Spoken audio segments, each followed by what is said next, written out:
Hello students, current electricity में आज हम सीखने वाले ओम्स लॉ, ठीक है, और resistance and resistivity of the conductor देखने वाले हैं। तो सबसे ओम्स लॉ ये क्या है? आप जानते हो कि जर्मन फिजिशियन थे और साइंटिस्ट भी थे, सिमोन ओम। उन्हीं ने पहली बार रेजिस्टर्स को कैसे कैलकुलेट करना उनको डिटरमाइन किया, और उन्हीं के नाम से रेजिस्टेंस के यूनिट को ओम्स ये यूनिट दिया गया उनके नाम से। तो ओम्स लॉ है क्या? ये ओम्स लॉ दो पैरामीटर के ऊपर based, that is the current and the voltage.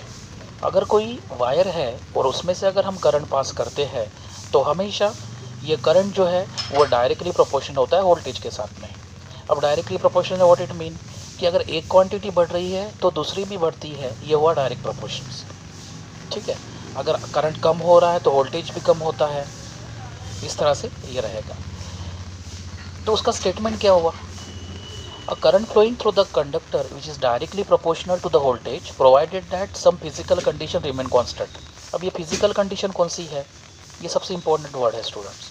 Physical condition मतलब क्या होगा कि अगर हम कोई कंडक्टर लेते हैं तो उसकी लेंथ, उसका क्रॉस सेक्शन एरिया, मटेरियल और टेम्परेचर, तो ये चारों चीज़ें, लेंथ, एरिया, मटेरियल और टेम्परेचर, ये चारों चीज़ें अगर कांस्टेंट होती है उस समय करंट फ्लो होने वाला डायरेक्टली प्रोपोर्शनल रहेगा वोल्टेज के साथ में, ठीक है।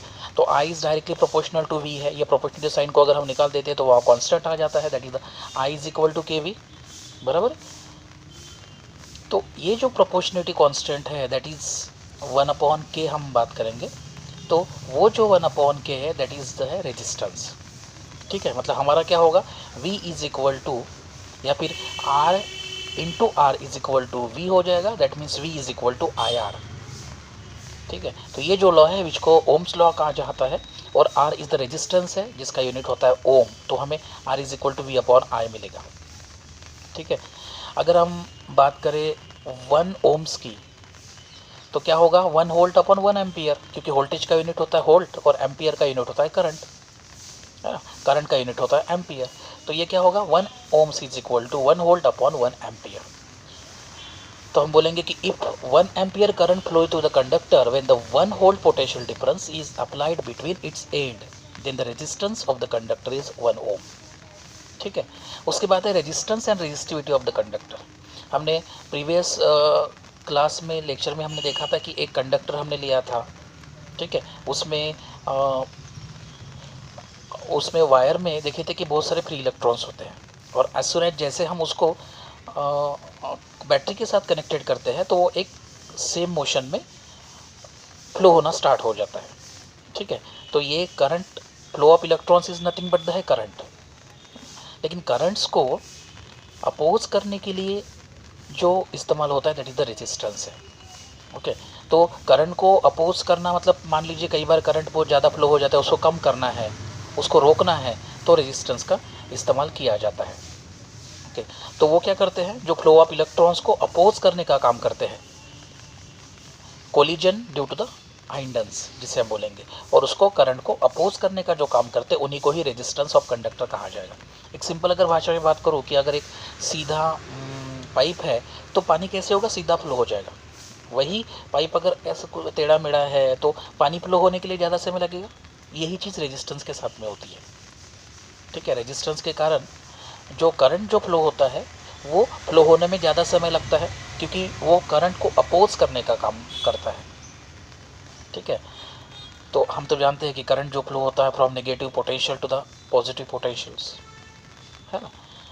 जो करंट की जो डायरेक्शन है और चार्ज की डायरेक्शन जो है, या फिर जो चार्ज की डायरेक्शन है और जो इलेक्ट्रॉन की डायरेक्शन, वो एक में से अपोजिट होती है, हम लोगों ने प्रीवियस स्टैंडर्ड में ही देखा है, ठीक है। तो ये जो रेजिस्टेंस है, ये रेजिस्टेंस हमेशा डायरेक्टली प्रोपोर्शनल होता है लेंथ के साथ में, और वही रेजिस्टेंस इन्वर्सली प्रोपोर्शनल होता है एरिया के साथ में, ठीक है। अब दोनों स्टेटमेंट को मैं अगर इकट्ठा करूँ तो रेजिस्टेंस डायरेक्टली प्रोपोर्शनल होगा लेंथ के साथ में और इन्वर्सली प्रोपोर्शनल होगा एरिया के साथ में। अब यहाँ प्रोपोर्शनलिटी साइन है, फिर से अगर हम उसे रिमूव करो तो एक कांस्टेंट मिल जाता है, और वही कांस्टेंट जो है जिसे रेजिस्टिविटी ऑफ द मटेरियल कहते हैं स्टूडेंट। जैसे हिंदी में हम 9 लिखते हैं वैसे वो ये है। तो रो इज इक्वल टू क्या होगा, अगर हम देखें तो रो इज इक्वल टू होगा R, into A upon L. R A upon L ये होगा रेजिस्टिविटी का एक्सप्रेशन। कई बार हमें डिराइव करने को बोलते हैं। उसका यूनिट क्या रहेगा? रेजिस्टेंस, रेजिस्टिविटी का यूनिट जो होता है ओम मीटर होता है। रेजिस्टेंस का है ओम, एरिया का है मीटर स्क्वायर, लेंथ का है मीटर, मीटर मीटर कट हो जाएगा और रेजिस्टिविटी का यूनिट मिलेगा ओम मीटर। अब हर एक मटेरियल की रेजिस्टिविटी अलग अलग होती है, जैसे कॉपर की, डायमंड की और नाइक्रोम की टेक्स्ट बुक में आपको दी है ना। तो इस तरह से रेजिस्टिविटी सभी मटेरियल की अलग अलग रहेगी।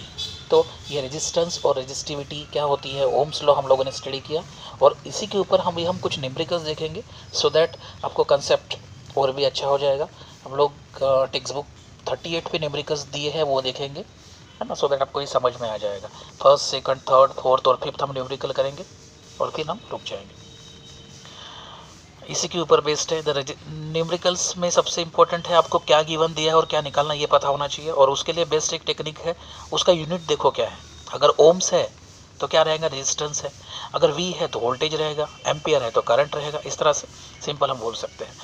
पहला प्रॉब्लम हम देखेंगे। The resistance of the filament in a light bulb is 1000 ohms. The bulb is fed by the current from the source of the potential difference 230 volt. How much current will flow it? क्या दिया है, resistance दिया है और potential difference voltage दिया है, आपको निकालना है करंट, है ना। तो सिंपल जो ओम्स लॉ हमने देखा था, V is equal to I R, उसके हिसाब से I हो जाएगा V upon R. Just value put up करो तो आपको मिलेगा 0.23 एम्पियर। दूसरा प्रॉब्लम जो है वो रेजिस्टिविटी के ऊपर बेस्ड है स्टूडेंट, है ना। क्या दिया है, कंडक्टिंग वायर की लेंथ दी है 50 सेंटीमीटर, रेडियस दिया है 0.5 mm और रेजिस्टेंस दिया है 30 ohms। और आपको क्या पूछा है, रेजिस्टिविटी। तो रेजिस्टिविटी का हम लोगों ने देखा है कि resistivity rho is equal to क्या होता है, आर ए अपॉन एल, है ना। तो उसमें एल दिया है 50 सेंटीमीटर, उसको मीटर में कन्वर्ट करेंगे। 100 सेंटीमीटर का 1 मीटर होता है, तो 50 × 10⁻², ये -2 इतना हो जाएगा। रेडियस दिया है 0.5 mm, तो ये हो जाएगा 0.5 × 10⁻³ क्योंकि मिलीमीटर को मीटर में कन्वर्ट करना है तो 10⁻³ से किया जाता है, बराबर है। और रो की value R A upon L है। ओके, एरिया यहाँ दिया नहीं है डायरेक्ट, तो हमें पता है कि एरिया मतलब सर्कल का जो एरिया है πr², तो rho is equal to R πr² upon L.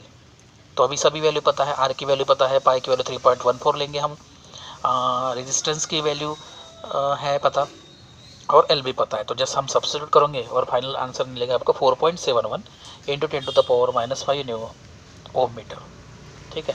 तीसरा प्रॉब्लम काफ़ी इजी है, जस्ट ओम्स लॉ का इस्तेमाल करना है। वोल्टेज आपको दिया है और करंट दिया है, पूछा है रेजिस्टेंस क्या रहेगा, है ना। तो V is equal to I R formula इस्तेमाल करो, मतलब R is equal to V upon I मिल जाएगा। तो है ना, V भी दिया है, I भी दिया है, तो हमें रेजिस्टेंस मिल जाएगा। चौथा दो प्रॉब्लम है, वो चौथा प्रॉब्लम में क्या है, वोल्टेज दिया है और रेजिस्टेंस दिया है और आपको पूछा है कि करंट कितना रहेगा। तो ओम्स लॉ का इस्तेमाल करके I is equal to V upon R ये फॉर्मूला इस्तेमाल करके हमें करंट निकालेंगे और वही करंट इस्तेमाल करके हमें वोल्टेज निकालना है सेकंड इंस्ट्रूमेंट के लिए। ठीक है, करंट हमने क्या निकाला 0.3 और उसके रेजिस्टेंस जो नेक्स्ट वैल्यू है अप्लायंसेस की 500 ओम, उसके साथ मल्टीप्लाई करोगे तो आपको आंसर मिल जाएगा, दैट इज 150 वोल्ट्स, है ना। लास्ट एक प्रॉब्लम है, determine the resistance of the copper wire having the length 1 kilometre and the diameter 0.5 mm। क्या दिया है यहाँ आपको दिया है length, that is the 1 kilometre, बराबर है। उसको मीटर में कन्वर्ट करोगे, किलो मतलब 10⁻³ और डायमीटर कितना दिया है यहाँ 0.5 mm। मिलीमीटर का जैसे मैंने बताया था, उसको कन्वर्ट करना है मतलब 10⁻³ से मल्टीप्लाई करना पड़ेगा, बराबर है। और फिर आपको 0.5 × 10⁻³ मिलेगा। रेडियस दी नहीं है, लेकिन यस लेंथ जब पता है, डायमीटर पता है, तो डायमीटर को आधा करने से हमें रेडियस मिल जाएगी। तो हम इजीली एरिया निकाल सकते हैं बाय द फॉर्मूला πr²।